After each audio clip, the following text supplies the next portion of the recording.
Height हवी आहे, कुणाकुणाला कसा पफ हा खूप उंच हवा असतो, ठीक आहे. तसं तर कोणी आता उंच पफ करत नाही, पण एक म्हणते मी, जर तुम्हाला पफची जी हाईट आहे जास्त हवी असेल तर तुम्ही तिथपर्यंत बॅक कोमिंग करू शकता, ठीक आहे. नाही तर एवढी जी बॅक कोमिंग जी मी केलेली आहे तेवढी इनफ आहे, ठीक आहे. जास्त बॅक कोमिंग करायची गरज नाहीये, ठीक आहे. आता इथे आपण बॅक कोमिंग केली. आता ह्या बॅक कोमिंगला आपल्याला काय करायचं, होल्ड करायचंय. तर त्यासाठी आपण इथे काय करणार आहे, होल्डिंग स्प्रे करणार आहे, ठीक आहे.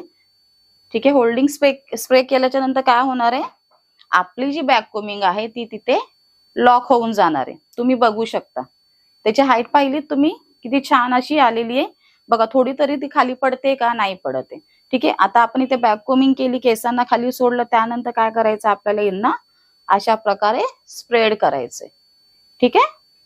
अशी स्प्रेडिंग केली की झाला तुमचा पफ रेडी, ठीक आहे.